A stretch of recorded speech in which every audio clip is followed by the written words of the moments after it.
ये दिल्ली दंगे नहीं सी, ये 18 राज्यां दे विच ते सैकड़े ਜਿਹੜੇ ਇੰਡੀਆ ਦੇ ਸ਼ਹਿਰ ਸਨ ਉਹਨਾਂ ਦੇ ਵਿੱਚ ਸਿੱਖਾਂ ਦਾ ਕਤਲੇਆਮ ਕੀਤਾ ਗਿਆ। ਇਕੱਲਾ ਕਤਲੇਆਮ ਨਹੀਂ ਕੀਤਾ ਗਿਆ, ਇਸ ਦੇ ਨਾਲ ਜਿਹੜੇ ਗੁਰੂ ਗ੍ਰੰਥ ਸਾਹਿਬ ਜੀ ਦੇ ਪਾਵਨ ਪਵਿੱਤਰ ਸਰੂਪ ਉਹਨਾਂ ਨੂੰ ਅਗਨ ਭੇਟ ਕੀਤਾ ਗਿਆ, ਬੇਅਦਬੀ ਕੀਤੀ ਗਈ ਔਰ ਨਿਸ਼ਾਨ ਸਾਹਿਬ ਤੋੜੇ ਗਏ।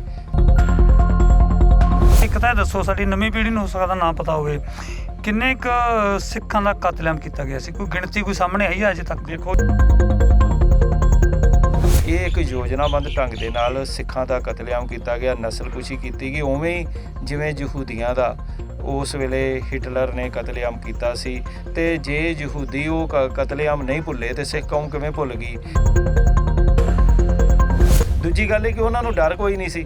ਜੇ ਉਹਨਾਂ ਨੂੰ ਇਸ ਗੱਲ ਦਾ ਡਰ ਹੁੰਦਾ ਕਿ ਇੱਥੇ ਕਤਲੇਆਮ ਅਸੀਂ ਕਰਨ ਜਾ ਰਹੇ ਹਾਂ ਤੇ ਸਾਡੇ ਉੱਪਰ ਪੁਲਿਸ ਕਾਰਵਾਈ ਹੋਵੇਗੀ, ਇੱਥੇ ਆਰਮੀ ਡਿਪਲਾਈਡ, ਤੁਸੀਂ ਦੇਖੋ ਨਾ ਦਰਬਾਰ ਸਾਹਿਬ 'ਤੇ ਹਮਲੇ ਵੇਲੇ ਤਾਂ ਇਹਨਾਂ ਨੇ 37 ਗੁਰਧਾਮਾਂ ਨੂੰ ਕਰਫਿਊ ਲਾ ਕੇ ਪੂਰੀ ਤਰ੍ਹਾਂ ਬੰਦ ਕਰ ਦਿੱਤਾ, ਦਰਬਾਰ ਸਾਹਿਬ ਦੇ ਉੱਤੇ ਹਮਲਾ ਕਰ ਦਿੱਤਾ। ਭਾਰਤੀ ਫੌਜ, ਪੈਰਾਮਿਲਟਰੀ ਫੋਰਸ ਤੇ ਪੁਲਿਸ ਸਭ ਕੁਝ ਲਾ ਦਿੱਤਾ, ਲੇਕਿਨ ਇੱਥੇ ਕੁਝ ਵੀ ਨਹੀਂ ਕੀਤਾ।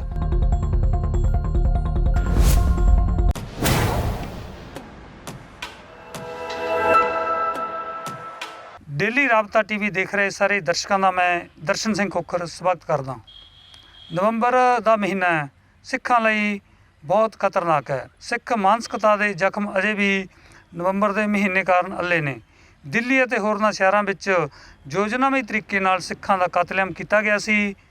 ਉਸ ਮਾਮਲੇ ਬਾਰੇ ਗੱਲ ਕਰਾਂਗੇ ਕਰਨੈਲ ਸਿੰਘ ਪੀਰ ਮੁਹੰਮਦ ਨਾਲ, ਜੋ ਸ਼੍ਰੋਮਣੀ ਅਕਾਲੀ ਦਲ ਦੇ ਸੀਨੀਅਰ ਆਗੂ ਨੇ।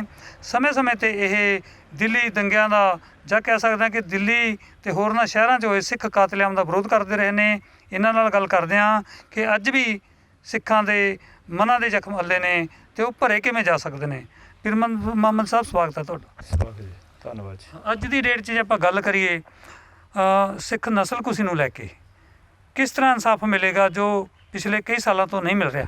ਦੇਖੋ, ਬੀਤੇ ਕੱਲ੍ਹ 31 ਅਕਤੂਬਰ ਸੀ ਜਦੋਂ ਦੇਸ਼ ਦੀ ਪ੍ਰਧਾਨ ਮੰਤਰੀ ਇੰਦਰਾ ਗਾਂਧੀ ਦਾ ਕਤਲ ਹੋਇਆ। ਕਤਲ ਕਿਉਂ ਹੋਇਆ ਉਹ ਸਾਰੀ ਦੁਨੀਆ ਨੂੰ ਪਤਾ ਹੈ ਕਿ ਦਰਬਾਰ ਸਾਹਿਬ ਦੇ ਉੱਤੇ ਹਮਲਾ ਹੋਇਆ, ਅਕਾਲ ਤਖ਼ਤ ਸਾਹਿਬ ਢਹਿ ਢੇਰੀ ਕੀਤਾ ਗਿਆ, 37 ਗੁਰਧਾਮਾਂ ਦੇ ਉੱਤੇ ਹਮਲੇ ਕੀਤੇ ਗਏ ਔਰ ਜਿਹੜੀ ਉਸ ਵੇਲੇ ਸਿੱਖ ਨਸਲਕੁਸ਼ੀ ਕੀਤੀ ਗਈ, ਉਹਦੇ ਵਿਰੋਧ ਦੇ ਵਿੱਚ ਭਾਈ ਬਿਆਨ ਸਿੰਘ, ਭਾਈ ਸਤਵੰਤ ਸਿੰਘ, ਭਾਈ ਕੇਹਰ ਸਿੰਘ ਨੇ ਜੋ ਕਤਲੇਆਮ ਜਿਹੜਾ ਇੰਦਰਾ ਗਾਂਧੀ ਦੇ ਕਤਲ ਨੂੰ ਅੰਜਾਮ ਦਿੱਤਾ। ਉਸ ਤੋਂ ਬਾਅਦ ਫਿਰ ਜਿਹੜਾ ਅੱਜ ਦਾ ਦਿਨ 1 ਨਵੰਬਰ, ਇਹ ਅੱਜ ਕਹਿਰ ਦੀ ਰਾਤ ਤੇ ਕਹਿਰ ਦਾ ਦਿਨ ਸੀ, ਜਦੋਂ ਘਰਾਂ ਦੇ ਵਿੱਚੋਂ ਕੱਢ ਕੇ ਚੁਣ ਕੇ ਸਿੱਖਾਂ ਦੇ ਬੱਚਿਆਂ ਤੋਂ ਲੈ ਕੇ ਬਜ਼ੁਰਗਾਂ ਤੱਕ ਦਾ ਕਤਲੇਆਮ ਕੀਤਾ ਗਿਆ। ਇਹਨੂੰ ਦਿੱਲੀ ਦੰਗੇ ਕਿਹਾ ਜਾਂਦਾ ਹੈ, ਮੈਂ ਇਹਨੂੰ ਦੰਗੇ ਨਹੀਂ ਮੰਨਦਾ। ਔਰ ਸ੍ਰੀ ਅਕਾਲ ਤਖ਼ਤ ਸਾਹਿਬ ਦੇ ਜਥੇਦਾਰ ਕੋਲ ਅਸੀਂ 8 ਜਨਵਰੀ 2008 ਨੂੰ ਗਏ ਸੀ, ਗਿਆਨੀ ਜੋਗਿੰਦਰ ਸਿੰਘ ਜੀ ਵਿਦਾਂਤੀ ਕੋਲ। ਉਹਨਾਂ ਨੂੰ ਬੇਨਤੀ ਕੀਤੀ ਕਿ ਇਹਨੂੰ ਦੰਗੇ ਨਾ ਕਿਹਾ ਜਾਵੇ। ਉਹਨਾਂ ਨੇ ਮੀਡੀਆ ਨੂੰ ਵੀ, ਸਿੱਖ ਕੌਮ ਨੂੰ ਵੀ ਅਤੇ ਦੂਸਰੇ ਧਰਮਾਂ ਨੂੰ ਵੀ ਇਸ ਗੱਲ ਦੇ ਆਦੇਸ਼ ਜਾਰੀ ਕੀਤੇ ਸੀ ਕਿ ਅੱਜ ਤੋਂ ਬਾਅਦ ਕੋਈ ਵੀ ਇਹਨੂੰ ਦੰਗੇ ਨਾ ਕਵੇ, ਇਹ ਸਿੱਖਾਂ ਦਾ ਜੈਨੋਸਾਈਡ ਹੈ, ਸਿੱਖਾਂ ਦੀ ਨਸਲਕੁਸ਼ੀ ਹੈ। ਔਰ ਉਸ ਨਸਲਕੁਸ਼ੀ ਦੇ ਵਿੱਚ ਇਕੱਲਾ ਜਿਹੜਾ ਦਿੱਲੀ ਦੰਗੇ ਕਿਹਾ ਗਿਆ, ਇਹ ਦਿੱਲੀ ਦੰਗੇ ਨਹੀਂ ਸੀ, ਇਹ 18 ਰਾਜਾਂ ਦੇ ਵਿੱਚ ਤੇ ਸੈਂਕੜੇ ਜਿਹੜੇ ਇੰਡੀਆ ਦੇ ਸ਼ਹਿਰ ਸਨ ਉਹਨਾਂ ਦੇ ਵਿੱਚ ਸਿੱਖਾਂ ਦਾ ਕਤਲੇਆਮ ਕੀਤਾ ਗਿਆ। ਇਕੱਲਾ ਕਤਲੇਆਮ ਨਹੀਂ ਕੀਤਾ ਗਿਆ, ਇਸ ਦੇ ਨਾਲ ਜਿਹੜੇ ਗੁਰੂ ਗ੍ਰੰਥ ਸਾਹਿਬ ਜੀ ਦੇ ਪਾਵਨ ਪਵਿੱਤਰ ਸਰੂਪ ਉਹਨਾਂ ਨੂੰ ਅਗਨ ਭੇਟ ਕੀਤਾ ਗਿਆ, ਬੇਅਦਬੀ ਕੀਤੀ ਗਈ ਔਰ ਨਿਸ਼ਾਨ ਸਾਹਿਬ ਤੋੜੇ ਗਏ ਅਤੇ ਪੋਥੀਆਂ, ਧਾਰਮਿਕ ਜਿਹੜਾ ਲਿਟਰੇਚਰ ਸੀ ਉਹਨੂੰ ਅੱਗਾਂ ਲਾਈਆਂ ਗਈਆਂ, ਗੁਰਦੁਆਰੇ ਸਭ ਤਬਾਹ ਕੀਤੇ ਗਏ।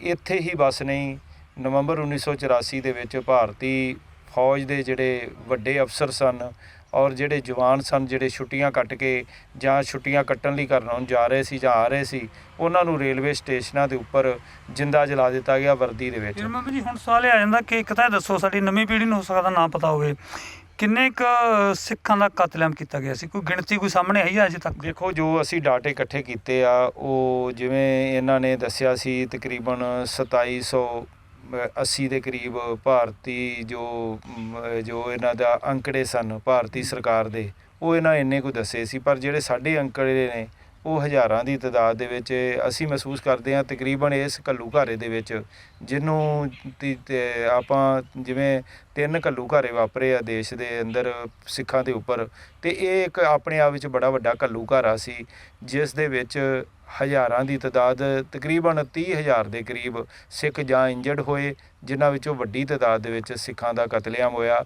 ਬਹੁਤ ਸਾਰੀਆਂ ਲਿਸਟਾਂ ਜਿਹੜੀਆਂ ਨੇ ਉਹ ਅਸੀਂ ਤਕਰੀਬਨ ਜਿਵੇਂ ਰਿਆਸੀ ਦੇ ਵਿੱਚ ਗਏ, ਉੱਥੇ ਇੱਕ ਗੁਰਦੁਆਰਾ ਸਾਹਿਬ ਸੀ, ਔਰ ਉਸ ਗੁਰਦੁਆਰਾ ਤਲਵਾੜਾ ਟਾਊਨਸ਼ਿਪ, ਉੱਥੇ 17 ਸਿੱਖਾਂ ਨੂੰ ਗੁਰੂ ਨਾਨਕ ਦੇਵ ਜੀ ਦਾ ਗੁਰਪੁਰਬ ਮਨਾਉਣ ਦੀ ਤਿਆਰੀ ਕਰ ਰਹੇ ਸੀ, ਤੇ ਉਹਨਾਂ ਨੂੰ ਉੱਥੇ ਹੀ ਗੁਰਦੁਆਰਾ ਸਾਹਿਬ ਦੇ ਅੰਦਰ ਹੀ ਜਿੰਦਾ ਜਲਾ ਦਿੱਤਾ ਗਿਆ। ਇਸੇ ਤਰ੍ਹਾਂ ਤੁਹਾਨੂੰ ਯਾਦ ਹੋਵੇਗਾ 18 ਫਰਵਰੀ ਜਿਨ੍ਹਾਂ ਦਾ ਕੋਈ ਰਿਕਾਰਡ ਹੈ ਨਹੀਂ ਕਿਤੇ ਰਿਕਾਰਡ ਕਿ ਕੋਈ FIR ਹੋਵੇ ਜਾਂ ਕੋਈ ਅੰਕੜਾ ਬਣਾਇਆ ਹੋਵੇ। ਸਾਰਾ ਕੁਝ ਹੈਗਾ, ਲੇਕਿਨ ਉਹਨਾਂ ਦੀ ਇਨਵੈਸਟੀਗੇਸ਼ਨ ਕੀਤੀ ਨਹੀਂ ਗਈ ਜਾਂ ਕਲੋਜ਼ ਕਰ ਦਿੱਤੇ ਗਏ ਕੇਸ। ਪਰ ਆਪਾਂ ਇਹ ਕਹਿ ਸਕਦੇ ਹਾਂ ਕਿ 3000 ਤੋਂ ਉੱਪਰ ਜੇਕਰ ਸਿੱਖਾਂ ਦਾ ਕਤਲੇਆਮ ਕੀਤਾ ਗਿਆ, ਉਹ ਕਤਲ ਕਿੰਨੇ ਕੁ ਨੇ ਅਜੇ ਤੱਕ? ਕਿੰਨੇ ਕੁ ਕਾਤਲ ਅੰਦਰ ਗਏ ਨੇ, ਕਿੰਨੇ ਕੁ ਨੂੰ ਸਜ਼ਾਵਾਂ ਹੋਈਆਂ, ਜਾਂ ਕਹਿ ਲਓ ਕਿੰਨੇ ਕੁ ਬੰਦੇ? ਇਹਦਾ ਮਤਲਬ 3000 ਬੰਦੇ ਨੂੰ ਹੀ ਆਪਾਂ ਮੰਨ ਲਈਏ ਕਿ ਕਤਲ ਕੀਤਾ, ਕਤਲ ਕਰਨ ਵਾਲੇ ਵੀ ਹਜ਼ਾਰਾਂ 'ਚ ਹੋਣਗੇ। ਕਿੰਨਿਆਂ ਕੁ ਤੇ ਹੋਰ ਕਿੰਨਿਆਂ ਕੁ ਨੂੰ ਅੰਦਰ ਦੇਣ ਦੀ ਲੋੜ ਆ, ਤੇ ਕਿੰਨਿਆਂ ਤੇ ਪਰਚੇ ਹੋਣੇ ਚਾਹੀਦੇ? ਜੇ ਉਹਨਾਂ ਦੋਸ਼ੀਆਂ ਨੂੰ ਸਜ਼ਾਵਾਂ ਦਿੱਤੀਆਂ ਹੁੰਦੀਆਂ ਤਾਂ ਫਿਰ ਦੇਸ਼ ਦੇ ਅੰਦਰ ਕਦੇ ਵੀ ਫਿਰਕੂ ਵਰਤਾਰਾ ਨਾ ਵਾਪਰਦਾ।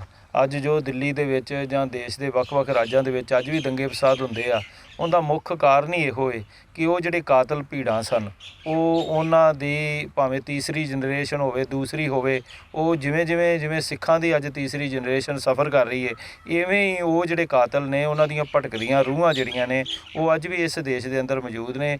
ਜਿਸ ਕਰਕੇ ਇਹ ਜਿਹੜੀ ਜਿਵੇਂ ਗਿਣਤੀ ਹੈ, ਸੱਜਣ ਕੁਮਾਰ, ਜਗਦੀਸ਼ ਟਾਈਟਲਰ, ਕਮਲਨਾਥ, HKL ਭਗਤ, ਧਰਮਦਾਸ ਸ਼ਾਸਤਰੀ, ਇਹ ਤਾਂ ਕੁਝ ਚੋਣਵੇਂ ਨਾਮ ਸਨ ਜਿਹੜੇ ਅੱਗੇ ਆ ਗਏ। ਲੇਕਿਨ ਜਿਹੜੀ ਦੂਸਰੀ ਲਿਸਟ ਸੀ, ਜਿਹੜੇ ਛੋਟੇ ਜਿਹੜੇ ਉਹਨਾਂ ਦੇ ਜਿਵੇਂ ਬਲਵਾਨ ਖੋਖਰ ਵਰਗੇ ਜਿਹੜੇ ਲੋਕ ਸਨ, ਜਿਹੜੇ ਬਲਾਕ ਪੱਧਰ ਦੇ ਸਨ, ਇਹੋ ਜਿਹੇ ਬੜੇ ਜਿਵੇਂ ਕਸਾਈ ਸੀ ਉਹ ਜਿਹੜਾ ਅੱਜ ਵੀ ਜੇਲ੍ਹ ਦੇ ਵਿੱਚ ਬੰਦ ਹੈ, ਇਸ ਤਰ੍ਹਾਂ ਦੇ ਉਹ ਲੋਕ ਜੋ ਉਹਨਾਂ ਦੀ ਤਾਂ ਗਿਣਤੀ ਸੈਂਕੜਿਆਂ ਨਹੀਂ ਹਜ਼ਾਰਾਂ ਦੀ ਵਿੱਚ ਸੀ।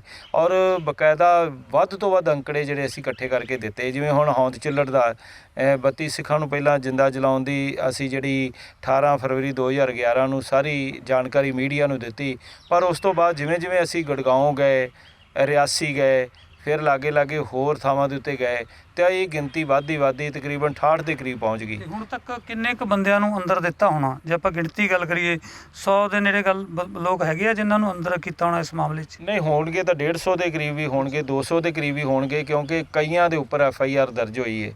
ਪਰ ਜੇ ਮੇਰੇ ਕੋਲ ਤਾਂ ਪੂਰਾ ਡਾਟਾ ਪਿਆ ਹੈ, ਹਰ ਚੀਜ਼ ਜਿਹੜੀ ਹੈ ਉਹਨਾਂ ਨੂੰ ਸਰਦਾਰ ਨਵਕਿਰਨ ਸਿੰਘ ਜਿਹੜੇ ਐਡਵੋਕੇਟ ਨੇ, ਉਹਨਾਂ ਨੇ, HS ਫੂਲਕਾ ਜੀ ਨੇ, ਔਰ ਇਸੇ ਤਰ੍ਹਾਂ ਕਾਮਨਾ ਵੋਹਰਾ ਅਤੇ ਹੋਰ ਸਾਡੇ ਜਿੰਨੇ ਵੀ ਜਰਨਲਿਸਟ ਸਨ, ਉਹਨਾਂ ਸਾਰਿਆਂ ਨੇ ਸਾਡੇ ਨਾਲ ਸਹਿਯੋਗ ਕੀਤਾ, ਅਤੇ ਅਸੀਂ ਇਹ ਜਿਹੜਾ ਜੋ ਵੀ ਅੰਕੜੇ ਸੀ, ਗਵਾਹ ਸੀ, ਉਹਨਾਂ ਸਾਰਾ ਗਵਾਹਾਂ ਨੂੰ ਅੱਗੇ ਲਿਆਂਦਾ।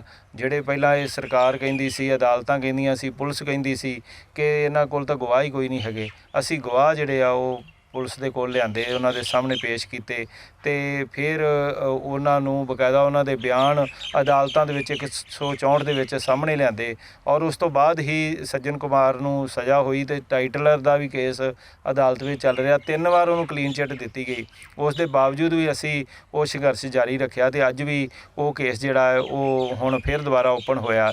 ਮੈਂ ਜਿਹੜੀ ਗੱਲ ਕਹਿਣੀ ਚਾਹੁੰਦਾ ਕਿ ਦੇਖੋ, ਮਾਨਸਿਕਤਾ ਜਿਹੜੀ ਹੈ ਇਹ ਦੇਖੋ, ਇੱਕ ਦਿੱਲੀ ਦੰਗੇ ਸ਼ਬਦ ਵਰਤ ਕੇ ਅਤੇ ਉਹਦੇ ਵਿੱਚ ਹੀ ਸਾਰਾ ਕੁਝ ਲਪੇਟਣ ਦੀ ਕੋਸ਼ਿਸ਼ ਕੀਤੀ ਗਈ, ਜਦੋਂ ਕਿ ਇਸ ਤਰ੍ਹਾਂ ਦੀ ਕੋਈ ਗੱਲ ਨਹੀਂ ਸੀ। ਇਹ ਇੱਕ ਯੋਜਨਾਬੰਦ ਢੰਗ ਦੇ ਨਾਲ ਸਿੱਖਾਂ ਦਾ ਕਤਲੇਆਮ ਕੀਤਾ ਗਿਆ, ਨਸਲਕੁਸ਼ੀ ਕੀਤੀ ਗਈ, ਉਵੇਂ ਹੀ ਜਿਵੇਂ ਯਹੂਦੀਆਂ ਦਾ ਉਸ ਵੇਲੇ ਹਿਟਲਰ ਨੇ ਕਤਲੇਆਮ ਕੀਤਾ ਸੀ। ਅਤੇ ਜੇ ਯਹੂਦੀ ਉਹ ਕਤਲੇਆਮ ਨਹੀਂ ਭੁੱਲੇ ਤਾਂ ਸਿੱਖ ਕੌਮ ਕਿਵੇਂ ਭੁੱਲ ਗਈ? ਸਿੱਖ ਕੌਮ ਕਦੇ ਨਹੀਂ ਭੁੱਲ ਸਕਦੀ। ਇਸੇ ਕਰਕੇ ਜਿਹੜਾ ਅੱਜ ਦਾ ਦਿਨ ਹੈ ਇਹ ਬੜਾ ਮੈਂ ਕਹਿਰ ਦਾ ਦਿਨ ਕਿਹਾ ਹੈ।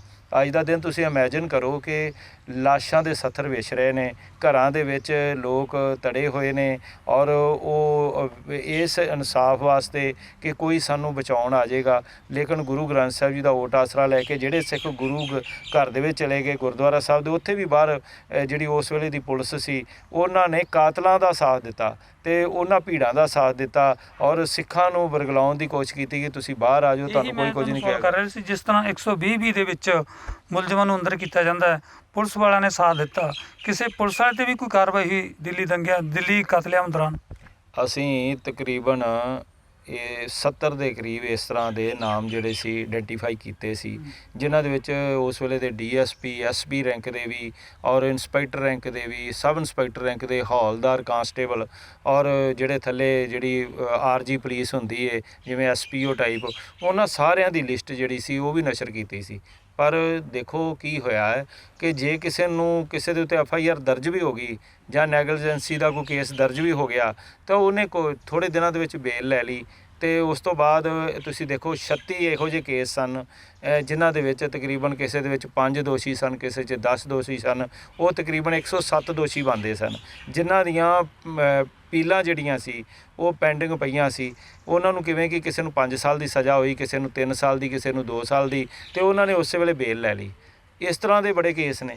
ਅੱਜ ਦੀ ਡੇਟ 'ਚ ਜੇਕਰ ਕੇਂਦਰ ਸਰਕਾਰ ਚਾਹੇ ਜਾਂ ਦਿੱਲੀ ਦੀ ਕੇਜਰੀਵਾਲ ਸਰਕਾਰ ਚਾਹੇ, ਕੀ ਕਰੇ ਕਿ ਸਿੱਖਾਂ ਨੂੰ ਇਹ ਲੱਗੇ ਕਿ ਯਾਰ ਸਾਨੂੰ ਹੁਣ ਇਨਸਾਫ ਮਿਲ ਗਿਆ, ਹੋਣਾ ਕੀ ਚਾਹੀਦਾ? ਇਹਦੇ ਨਾਲ ਵੇਖੋ ਨਾ, ਰਾਜਨੀਤੀ ਜੁੜ ਗਈ।